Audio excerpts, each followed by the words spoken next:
Hi everybody, I'm Imani Jordan from Release. I'm just giving the participants a few more minutes to join and then we'll get started. Thanks for being here.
Okay, I'm going to get started and hopefully a few more people will come on through as we get going.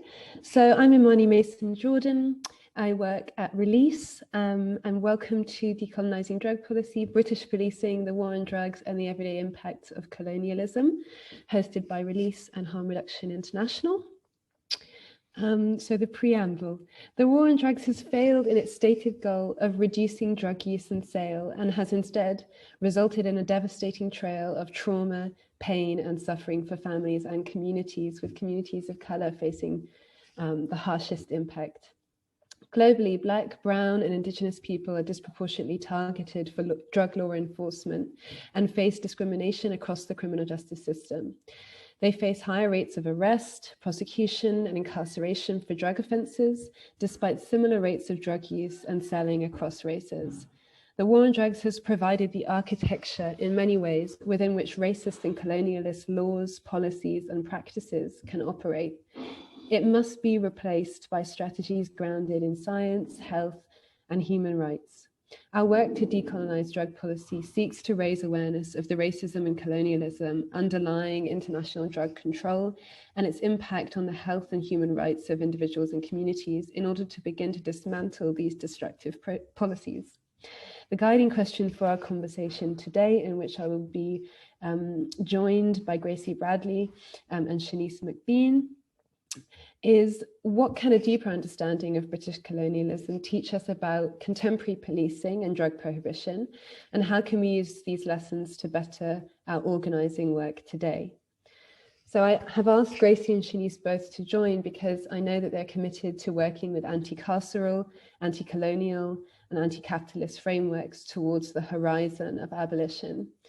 I'm also excited by their commitment to internationalism, and because both of their work, both in their work and in their writing, I've been able to deepen my own understanding and commitment to abolitionist organising in a UK context. And I really want to bring this conversation more deeply into the realm of drug policy and drug policy reform. From the colonial history of the development of modern day policing to our common sense moralizing on drugs and drug use, I start from the understanding that drugs policing and all policing cannot be fully understood without an awareness of the historical legacies of British and European colonialism and its structuring of contemporary society. As I have discussed in my own work and writing, the war on drugs is driven by carceral and colonial logics across the continuum of policing, prison, detention, borders, and surveillance. I have been particularly interested in framing the war on drugs as a form of state violence and the specific ways in which drug policy is used as a tool of racial and social control in the UK and elsewhere. For example, in the UK, drug searches make up the majority of all stop and searches in England and Wales. And there is race disparity at every level of the criminal justice system in relation to drug laws. During 2020, when many jurisdictions considered early release for people who were in prison, people who were in prison on drug offences of basically any kind was specifically not considered for early release in many situations, and Harm Reduction International have a great report on this. If Suchi could put it in the chat, that would be great. So I'm going to start by passing to Gracie. Gracie Bradley is a wonderful activist, campaigner and writer, and also the ex-director of Liberty. And Shanice McBean is an anti-racist organizer who has done loads of wonderful work with Sisters Uncut, Kill the Bill, and Cop Watch. It's very exciting to be joined by these two. Gracie will speak for about 10 minutes, then we'll move on to Shanice for about 10 minutes, and then we'll have a 30-minute discussion. If you do have any questions, please do put them in the chat, and we will attempt to answer them. Okay, without any further ado, I will pass on to Gracie Bradley. Thank you for being here.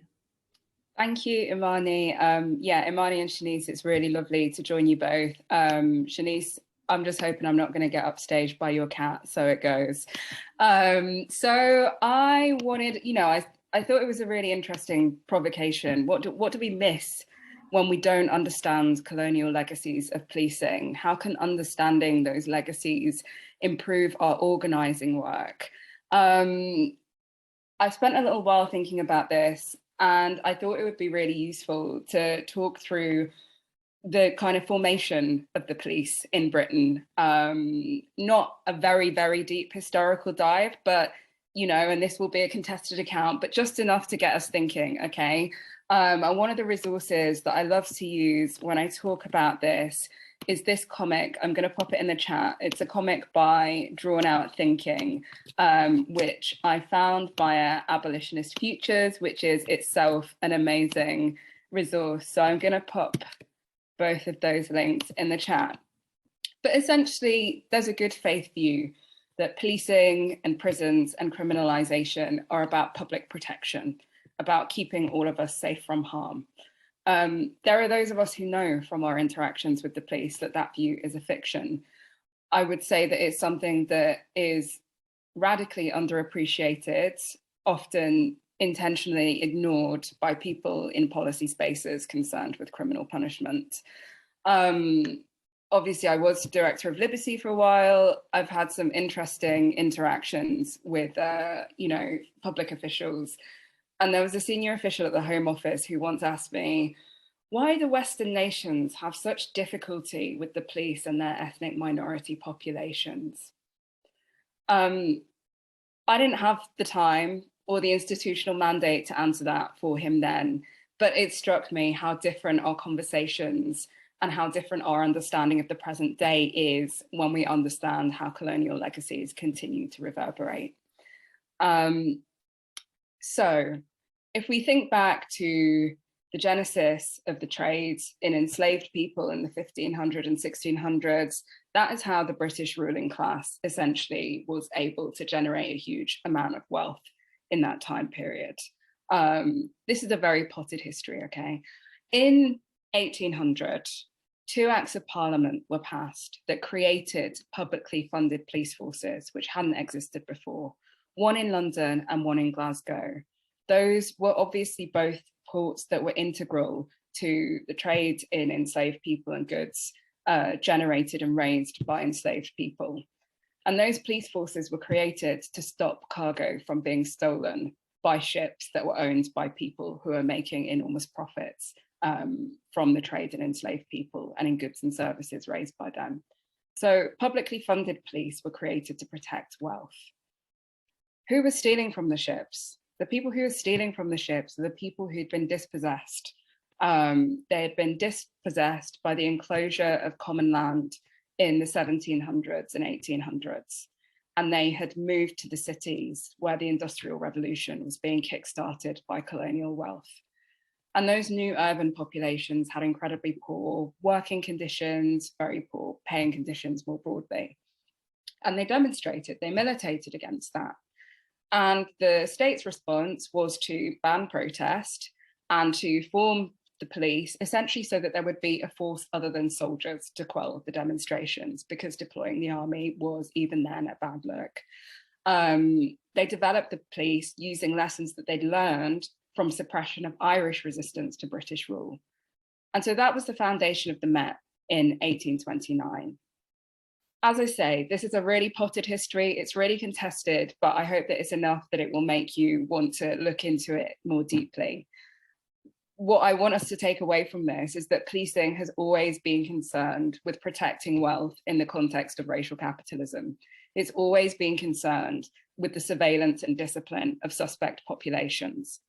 And those techniques of discipline have been frequently developed in Britain's overseas colonies and refined and redeployed on the British mainland, frequently against the descendants of colonised people, very often formerly colonised people, very often in the inner cities, spaces that you might have heard dubbed internal colonies.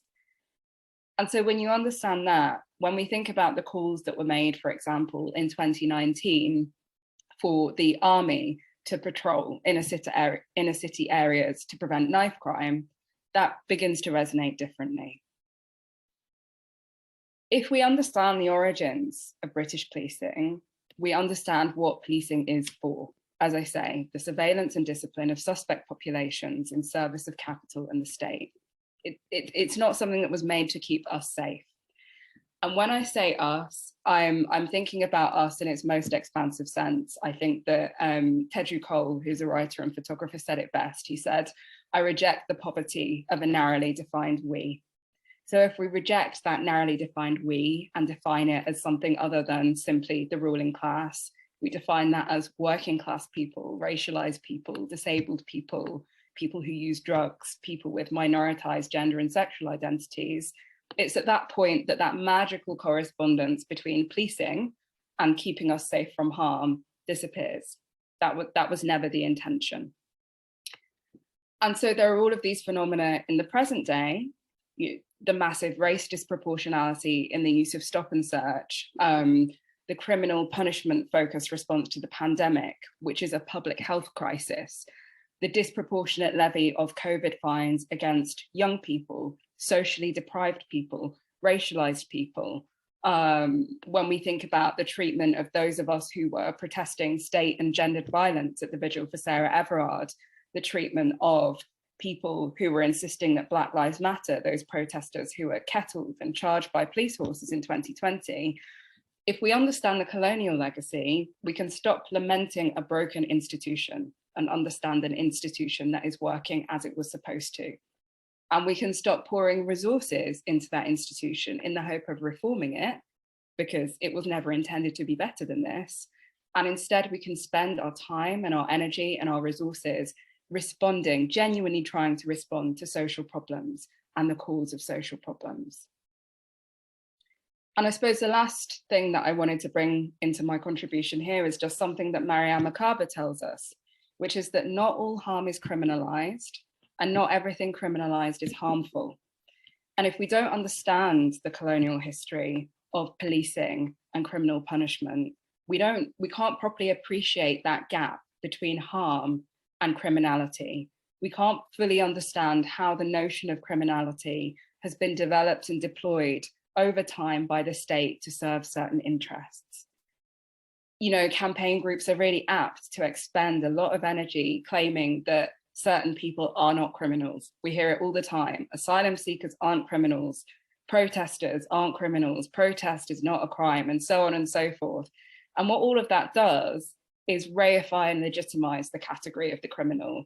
It says there is really a criminal somewhere, it's just not us over here.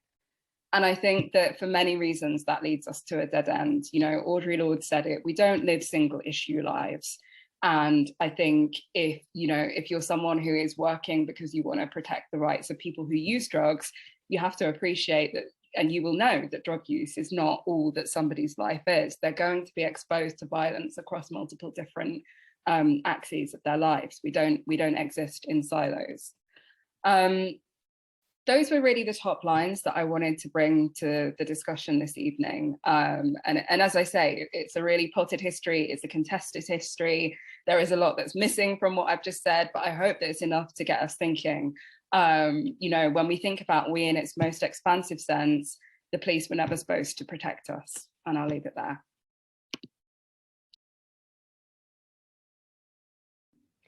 Thank you, Gracie. And I think, yeah, for me, certainly that really resonates. You know, there's been a long history of people who use drugs being protected by drug policy reformers with that exact argument that people who use drugs are not really criminals and should therefore not be criminalized, rather than, you know, really expanding or thinking more deeply about the logic of harm reduction being extended to also reduce the harm of criminalization in general, in total, rather than just for a specific group of people. So thank you so much for that. We'll talk more on that later. And Shanice, over to you. Thank you, Imani. So I'm gonna essentially say basically the same thing that Gracie said, but coming at it from different angles and with different examples.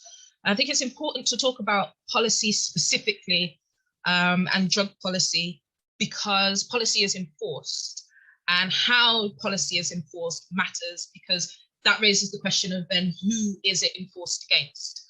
And the police are the key way in which drug policy is enforced. They're no longer the only way drug policy is enforced. So drug policy and counterterrorism policy and all sorts of other ways in which the state comes into our lives are enforced by institutions beyond the police, schools, hospitals, the benefits office, etc. But the police are unique amongst public services because they have a lot of tools to do this enforcing. Intelligence gathering, surveillance, arrest, detainment, and particularly stop and search. And stop and search has been quite contentious as a strategy. Because of its disproportionality in Black communities. So we know in London, for example, Black people are 9 times more likely to be stopped by the police. As Gracie said, most stop and searches are under for suspicion that the person is using or dealing drugs in some way. We know that, for example, when there are Section 60s in place, Black people are, the statistics varied, but over the years, the statistics have gone from 17 to 40 times more likely to be stopped and searched. Either way, it's abysmal. But stop and search is also contentious because it doesn't really work. And because it doesn't work, we have to ask, well, why do they use it? So why do we know stop and search doesn't work? Because the government said so. In 2016, there was a really interesting study on stop and searches through use of Section 60s, where police can stop and search people without suspicion that a crime is taking place. They can stop you for any reason. Obviously, Black people were disproportionately stopped. They used Section 60s across London for the 3 years prior to the 2011 riots. So from 2008 to 2011, the police had Section 60s across London, day and night, and were stopping people relentlessly.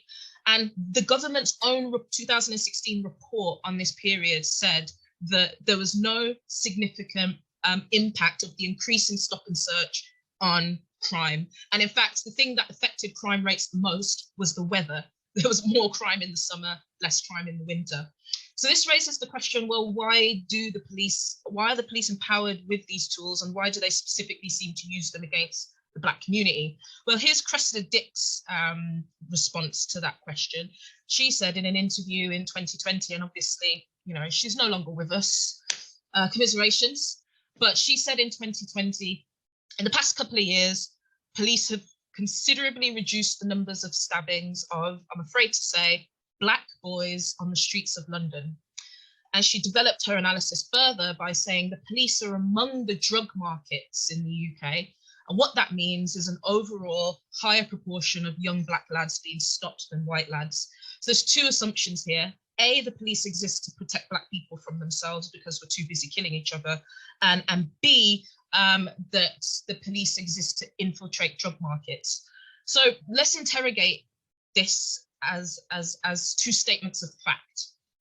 The first one on the question of drugs and the use of drugs. So actually, in my research for this, in a completely unrelated space, the research that we have is quite scant, but I was able to find some. There's a recent report that was written by the UK Drug and Policy Commission, and their research suggests that particularly Class A drug use is disproportionately used amongst the white population compared to the Black population. And Class A drug use specifically, you know, the term Class A, Class B, Class C, the rationalization of this is it's about harm. We have these classifications because Class A is the most dangerous type of substance, Class B is kind of in the middle, Class C is less dangerous than the Bs and the As. So if this is true, then by the state's own rationalization, you would expect policing to be more targeted in the white community, given and you know, let's be honest from our own anecdotal experience as well. If you go to a festival like Glastonbury, Class A is everywhere. On university campuses, I went to uni in London, students taking Class A drugs every weekend. And even recently, a report done by The Guardian suggesting that cocaine was found all over Parliament. But police aren't, there is no linear line between policing and the actual use of drugs in society. The second point that Cressida Dick made is that we're protecting Black people from themselves, you know, Black people stabbing each other, so that justifies policing. So 2019 NHS digital statistics suggested in Greater Manchester Police that in 2019, the overwhelming majority of victims of assault by weapon were white. And yet, Greater Manchester Police statistics for stop and search are they're 5.1 times more likely to stop and search Black people. So again, there seems to be a mismatch between the policing and the reality. So why is there this mismatch? The policing is just about, you know, responding to the reality. Why is there this mismatch? And I think what Gracie said is important, and I'll expand on it a little bit. The year in which the police was formed was in 1829, but that whole decade was tumultuous for the ruling class. You had in, I believe it was 1819, the Peterloo massacre, whereby there was huge protests, uprisings of the working class, and the army was brought in. They killed people, wasn't very successful. That didn't actually quell the uprising. It made people more vexed and more angry. And so, as Gracie mentioned, you know, it's a bad look to bring in the army precisely because the army have access to lethal force. And lethal force is a good way to quell uprisings. It's a good way to instigate them. And so what else was happening in this decade was, you know, the industrial working class was on the rise. They had actually banned workplace organising. So instead of striking, workers started just destroying factory equipment. They realised that, you know, perhaps we should allow the workers to strike so they're not kind of like destroying factories. And they thought that reinstating workplace organising would mean that working class struggle was quelled again. And instead in 1824, when they reinstated the right to strike and to organise as a trade union in your workplace, working class struggle skyrocketed. There was strike wave after strike wave after strike wave after strike wave. And of course, this is happening at the same time as the Chartist movement, the abolition of slavery movement, the uprisings in the colonies. So there was a genuine fear that revolution was in the air, actual social, economic and political revolution. And this is the context in which the Metropolitan Police specifically were formed. So what this means is that actually from the very beginning, the police are not about preventing harm in our communities. And in fact, they're terrible at doing so. If you look at the statistics, clear-up rates for domestic, 98% of sexual and domestic abusers get away with abuse without any kind of repercussions from the state. A lot of people use the term that sexual and domestic violence is essentially decriminalised in the UK. Same with robbery, same with theft. Like the actual clear-up rates that the police have for solving crimes are terrible, and neither are they good at preventing crimes either. So I think it's really important to think about the police and policing as about social control and not harm reduction. And how this intermingles with race, I think, is really important. So Cedric Robinson said that race becomes largely the rationalization for domination, exploitation, extermination of specifically non-European people, and non-European because it was in non-European places that we had our colonies, that we took labor for slavery from. And you can see this playing out today. Even though we no longer have colonies outside of the nation, we still have colonies within the nation. So you can see how this plays out with questions like knife crime, for example. Knife crime is correlated with not race, but solvable social, political, and economic problems: mental health, domestic violence in the family, education and lack of educational opportunities, lack of job opportunities, and poverty. And yet this idea of rampant drug use and rampant drug dealing and rampant lack of morality in Black families is reinvigorated as a racial stereotype in order to shift responsibility for violence away from the state and solvable social problems to Black families. So it's in this way that drug policy itself becomes a tool in which to enforce social control through race. So I'll summarize just by saying that I think in progressive spaces, we often have this idea that as progressives, we need to grow the state. Our struggles for racial equality, for gender equality, for sexual equality should result in leaving our mark on the state through legislation. We need more legislation to protect us. But actually, I want to argue that the law and policy is a tool of domination, as Cedric spoke of, in and of itself. And actually, we should be looking to get rid of these things, to shrink the state, to shrink the state's use of law and policy as a tool of domination. And that means building a society that prioritizes people and doesn't prioritize power. And I think that ultimately means building a society whereby we can reorganize wealth so that it actually is able to tackle the roots of crime. And I think that would be the kind of society whereby we could truly deal with social harm, and a society that wouldn't necessitate police. And I'll end there. Thank you so much, Shanice. I just want to say to attendees, you're welcome to pop a question in the Q&A, and we'll do our best to answer it. And we really welcome questions, because for the next half hour or so, we'll just be having a conversation, and we'd love to involve you all in it.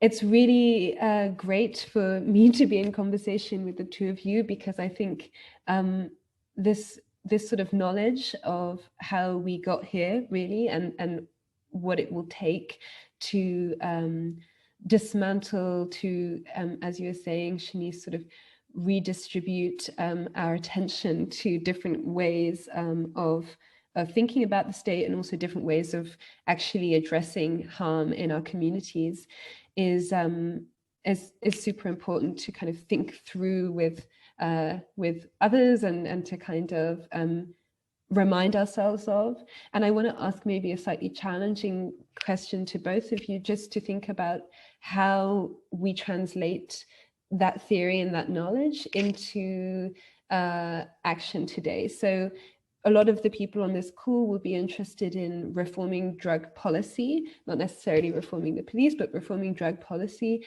and there's been a lot of really important work done to essentially make it less harmful in every way possible, based on the evidence rather than based on this sort of top-down moralizing from the state. And I wonder if both of you have such a detailed understanding of policy. How do we use that to do exactly what you're saying, to think about a way of shrinking the power that the state have over us, rather than adding again and again more layers of legislation, more layers of bureaucracy, more layers of domination when it comes to drug policy specifically, but also in general, our relationship to the state. So that's one question I have. And then also one that I've been asked before that I found it very difficult to answer. Not that I don't have my ideas, but I want to share it with you, which is just this concept of rolling back the state, of shrinking the state, and thinking about the way in which we as abolitionists, as people invested in a kind of abolition, are interested in kind of reducing the role of the state in our lives, but also a lot of extremely right-wing kind of organizing principles based on rolling back the state. Even this week, Boris Johnson is talking about, shrinking the state, and that's obviously similar language, but a very different meaning. And I wonder, if you have any thoughts on that, either of you. Yeah, I'll be happy to jump in on the second question specifically, because I've been thinking about it quite a lot, and it's quite an ideological question, right? So one of the narratives of the right is this idea of shrinking the state, because then the state would have less control over our lives, and we can therefore be free to pursue the logics of free market capitalism. We can go out and run businesses and essentially do what we like. And the idea that regulation is a hindrance to that individual freedom. And one of the ironies of this is Thatcher was one of the biggest expanders of the state. And in fact, the state has hugely expanded since Thatcher, under every government, including Tony Blair, including Gordon Brown, and including under Boris Johnson. There are 452 new laws brought in around COVID under Boris Johnson. So this idea that conservatism is about shrinking the state is an ideological one, because in fact what they're about is bolstering the state, to make it harder for us as ordinary people to navigate it. So you can see how kind of power thrives in the mess of legislation. So for example, over COVID, the rampant stops and searches and fines under COVID, and there was this idea that the police just didn't quite understand the new legislation, and that's why they made all these errors and mistakes. And, with immigration law as well, there were so many laws, new laws brought in around citizenship and immigration. It can be hard for people even working in these fields to understand what the lay of the land is. And this is really deliberate. It's intended to obscure power. It's intended to disperse power ever so minutely in the minutiae of, in this particular circumstance and that one. And that fundamentally works against us, not for us. And so I think, there's a need to reconceptualize the role of the state for people who want a more liberated future, and kind of break out of this binary of more state versus less state, and actually ask what the function of state power or resources is. Because, in my ideal world, I'm not so fussed about how much I'm getting taxed, but I am fussed about how much power institutions have over people's lives. And I guess that's the difference between a left wing and a right wing, if you want to use that binary. Thank you very much. Gracie, do you want to come in? Yeah, I mean, again, I was drawn to your second question. And I mean, obviously, having been Director of Liberty through a pandemic, this is the line that I have had to have my eyes trained on so closely for a long time, because there have been such massive overreaches in state power, but because of the polarization of the conversation about that, kind of any skepticism about the expansion of state power in the pandemic was basically viewed as, you know, well, you just say it. Somebody said, just say it. You just want disabled people to die. You know, that's what they said. And I think, this is a very like political philosophy nerd point, but these conservatives, the conservatives, it's not, yeah, they want a minimal state, but they love Nozick, right? So actually they're about the minimal state. They're basically like, the state can just be the police and it can just enforce, you know, threats to liberty, life, contract, property. There can be a state, but that's all it can be. And that's obviously very different to kind of anarchist views of no state. And it's very different to the kind of, you know, more progressive criticisms of state power during the pandemic that we tried to advance. And I think what the right appears to be very happy with is the carceral state, essentially. Because, you know, we said it so many times and it became such a big line, all of these kind of lockdown skeptics saying, we don't want to be a papers, please society. And, you know, it got to the point where there's no point really saying, what about the hostile environment? Because we know why they're happy with the hostile environment, but actually they don't want the COVID enforcement, right? Because it's about who gets to be protected and who doesn't. It's about who is viewed as a legitimate subject and who's not. You know, migrants will do whatever to them, and benefits claimants and so on and so forth. But I have to say, I think I'm just still very ambivalent about the state generally. You know, Luke and I have obviously been like working on our whole book on borders, and we never really got to the end of that question through the whole book. Nation states should go, sure, but how do we organise caring for one another? And especially when that care might be, you know, really for very distant others, right? Not limited to kind of who's near us on this tiny island. I think it's a really challenging question. But I guess the point is that abolition is about making certain practices and certain state practices obsolete. So I think the really important generative thing there is that we're supposed to be trying to figure out new ways of relating to one another and new ways of caring for one another. Call it, you know, we probably don't want to call it the state, we want to call it something else, but we need those structures to be there. And I think that's what is completely lacking in those kind of traditional right-wing conservative perspectives. Thank you. I think, yeah, definitely what I've heard in both of your responses, and also kind of my immediate response to that kind of question, and there's another question in the chat which I'll speak about, which kind of goes a little bit deeper with us.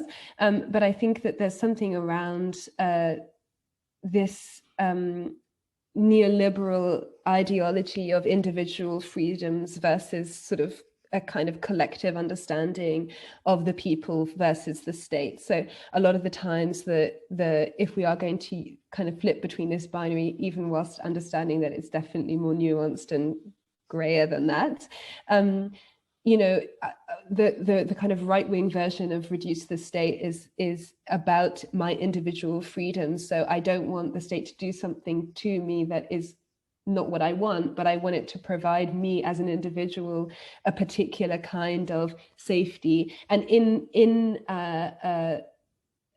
you know, in our conversation, safety is really just the kind of like stand-in for the ability to weaponize the state against this person or that person or this thing that is, you know, causing me anywhere from, you know, like mild discomfort to actual harm. And so I think that this conversation is definitely one that is going to be important for us to be involved in as, you know, the state and our relationship to it evolves and changes in this new paradigm, which I feel coming on. So Alex in the questions has said, fascinating discussion. I'd like to ask how we shrink the state without reducing our collective capacity to provide welfare, e.g. by socialized healthcare, resist exploitation and predation by private interest, for example, enforceable human rights and employment laws, and push back the corporate capture of political power. You can have a read of that question in the Q&A box if you want to reread it. But I think there's also something really important to remember of like the specificity versus the ambiguity of the language that we're using, and also recognizing that those things which, let's say, are good about the state, or that we want to keep about the state, i.e. Our capacity to collectively care for each other, does not come from the state, and was only even a possibility or considered as something that could be delivered by the state because of people's organizing, which brings us back to the kind of grounding question for us all, which is how do we use this information to better our organizing today and not make some of the same mistakes, which is to expand the state and then get into this really complicated, but we need those things. No, we need collective social welfare, and that has actually nothing to do with the state, or it doesn't have to. So I will pass on to either of you. I mean, okay, so this question of the state is a famously unanswered question amongst anarchists, socialists, capitalists, even in the ruling elite. They have debates about the function of the state, what state should and shouldn't do.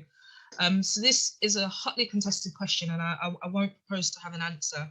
But what I will say is I think that we, in some ways, have to think about this question in the abstract, as opposed to in the concrete. And the reason why I say that is because we currently live under a capitalist system driven by the exploitation of ordinary working people through the mediums of race and gender and sexuality in order to prop the system up. And this is, whether we like it or not, the system that the state protects. It is the social order that the police keep in place. They are the thin blue line between this society and one that we might bring in the future. And that's what the state exists to do. So the question of, can we reform the state to make it work more in our interests? I'm not so sure. So why I think we need to think about what we might call some kind of like central function in the abstract is because in order for what we're talking about to work, and the reason why abolition is in many ways a vision is because we're talking about a future society in some ways. We're talking about a world that is designed to protect people and not protect power. And that looks completely different to the world that we live in now.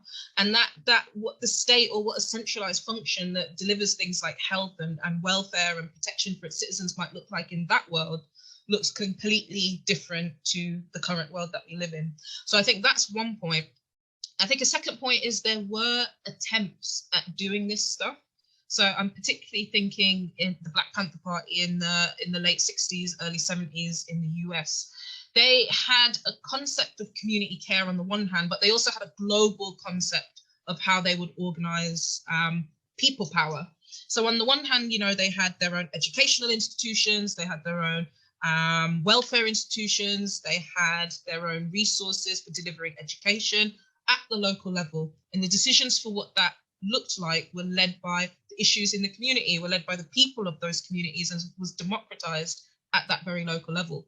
But they also had this concept of what they called liberated zones, which were, it wasn't fleshed out as such because, Huey Newton went on his whole degeneration towards the end of the Black Panther Party.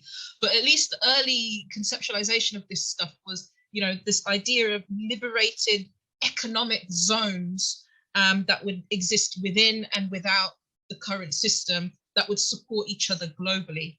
And I think for me, that's just a reminder that whether we are working to reform the state or whether we're working to completely abolish it and set something up new, that decision-making power, what that looks like and who it serves should be determined by the people, and B, that needs to be a global and not just a national question. And that, one of the principal reasons why quote unquote revolutions throughout history have failed is because they've been localized. They've only been in one country. And they've not had that national, international, global power. Shanice, I feel like, yeah, so you've ended on the thing that kind of has been troubling me for the whole question. Because I think, I mean, it's a really interesting question, and you posed it in this way that's kind of saying shrinking the state is going to reduce our collective capacity to provide welfare, or might, if we don't do it right. Whereas, so for context, I've been working with Luke Di Nerona. We've just written this book, Against Borders, which is out, I can't remember when, in July.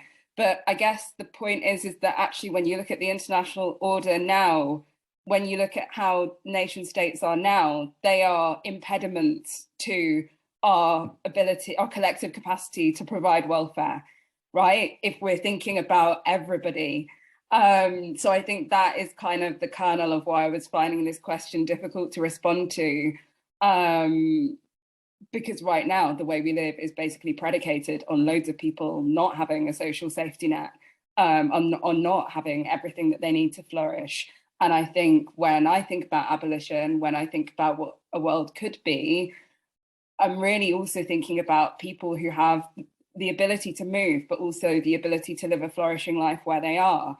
And so for as long as inequality persists, you can make utopia in Britain, right? But that's not going to be good enough for everybody. So basically, that's what I find difficult about the question, and I'll leave it there. Thank you. Yeah, I mean, this question is super important, I think, for all of us. And in terms of our organizing work, what's really, I think, struck me as I've organized in different ways over the years is that there's also a kind of multiplicity of tactics that are required.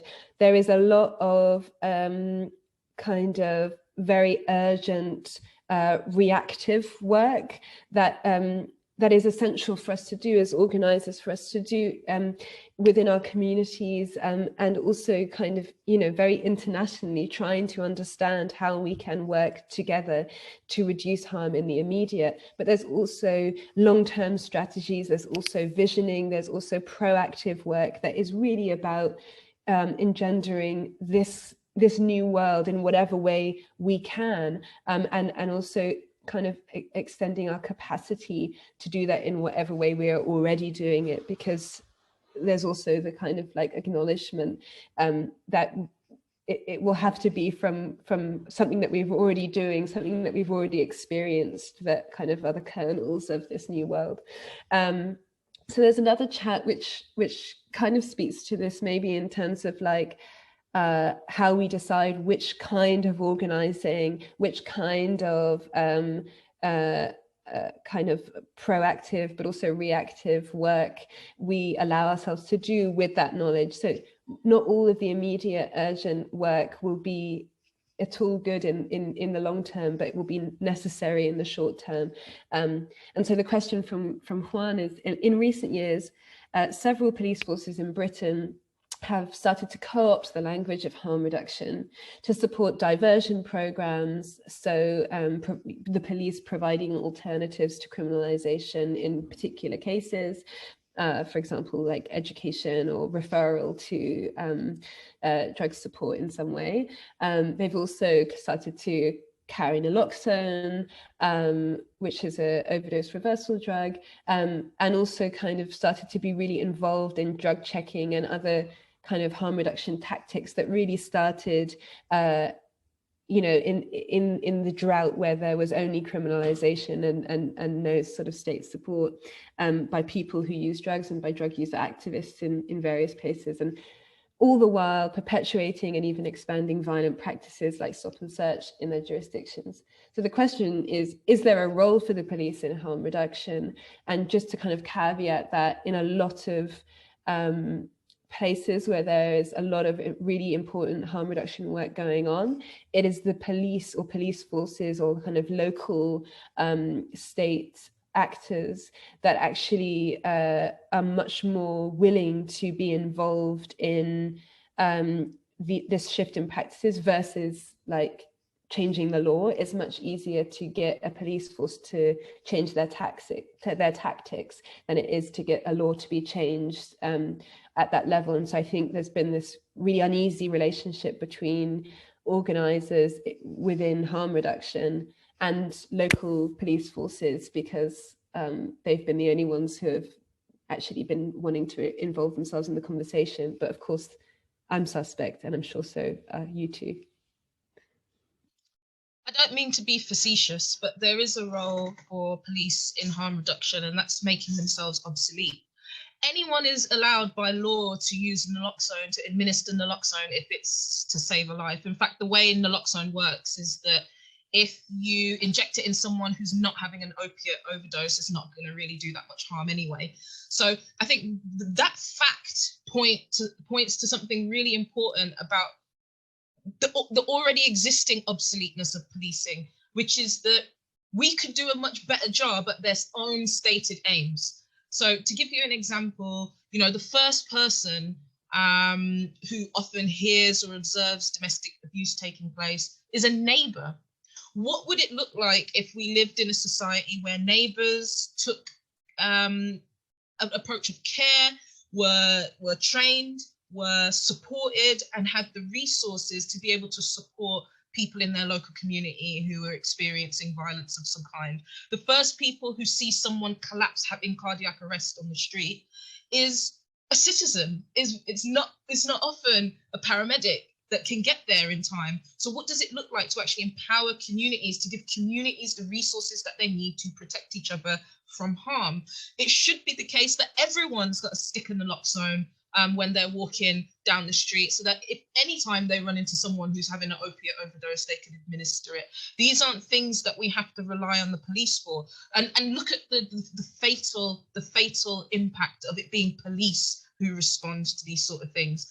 Darlian Atkinson going through mental health crisis, dead, because the person that responded to him was a police officer, not a trained, caring, empathetic mental health professional. Same with Sean Rigg. And when you actually look at the roots of harm, they have social and political and economic causes that we could address in a different society. And who is it every time we try to change the world who prevents us from doing so? It's the cops. The miners' strike, the uprisings in Black communities, uprisings in the colonies, Black Lives Matter protests, anti-austerity protests, student protests. Who is it preventing us ushering in a new reality where we could actually prevent these harms from taking place? It's always the cops. So to be frank, the best thing that they could do to reduce harm in society is to make themselves obsolete.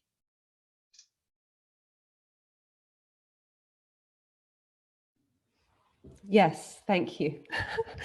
Gracie, do you have anything that you want to say in response to anything else? Because I'm mindful of the time, so I want us to give some final words, and that sounded like a mic drop to me, Shanice.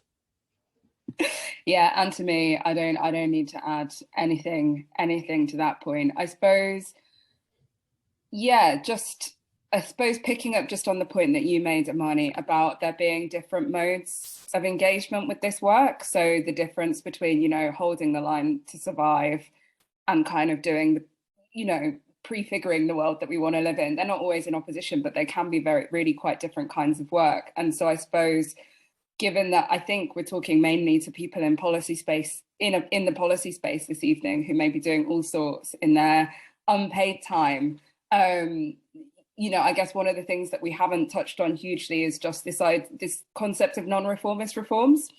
And I think it's really important to be clear that abolition is a lot more than non-reformist reforms. It's not reducible to non-reformist reforms, but there are reforms that there are changes that we can pursue in the here and now that will bring us closer to that world that we want to see, or that at least will not make it more difficult for us to get there, versus those reforms that promise us some kind of change that is actually just going to reinforce and kind of concretize the system that we want to get rid of.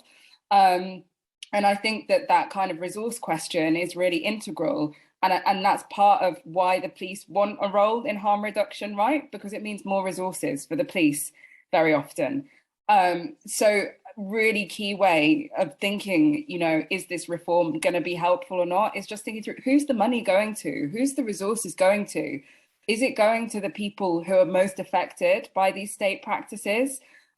Is it going to organizations, you know, that are governed by or made up of those people? Is it going to the state? Is it going to the most particularly punitive parts of the state, right? Is it going into policing? So thinking about where the resources are going is very important. Thinking about whether it's adding more tools and tactics to the police's arsenal is also important, right? If it's another power for the police, if it's more training, if it's another bit of equipment, whatever it is, that's more power to the police. Think about how we can get those things somewhere else. And then I suppose you also want to think through, and we touched on it earlier, you know, is this an intervention that is predicated on the idea that some people are drug users and other people are criminals and never the two shall meet, right? Or is it something that actually tries to chip away at this idea that criminality is a legitimate thing and that criminal punishment is a legitimate thing? Thanks to the person that put that in the chat. It's something we worked on together. So yeah, you can think through non-reformist and reformist reforms. But I say this because I think that for people in policy spaces in particular, non-reformist reforms are quite a helpful way of bridging this gap between abolition and abolitionist work, grassroots work, and the work that you have to do in the policy space. And it's also, to be very frank, you can go for non-reformist reforms without telling anyone in your organization that's why you think that thing. I mean, that's what I did for years. So you don't have to get into the whole framework if your institution is not a space in which you can do that. But you can yourself do that work of, right, we're looking at these two options, which one do I think would do the least harm, would open the way to that different world. So that was, yeah, for the policy people in the room, some reflection. Thank you so much. And just to say, yeah, that drug policy has a long history of talking about redistributing funds in terms of how drug policy is sort of funded, reducing the funds to criminalization and into public health. And of course, there are you know, arguments for the coercion that is often embedded in public health, and there's more work to be done there. But it's very easy to actually look at that and call it, so what you're actually doing is defunding the police.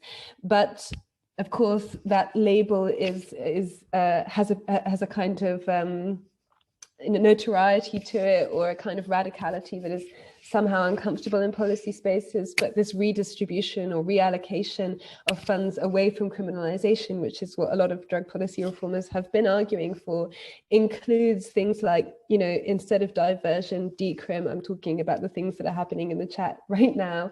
And so there's also a way of really thinking more deeply about what you have actually been asking for and translating that, yeah, into these very important distinctions that are actually about following the money, but also about really allowing for more possibility, more capacity for this new world that we're all hoping is going to materialize. Okay, if there's any other things anybody else wants to say, this is your last chance. Thank you so much. There's lots of interesting resources in the chat for anybody who wants to save them before I close. But Shanice, Gracie, you've been fabulous. Thanks for this great conversation, and hope there will be many more. Thank you, guys.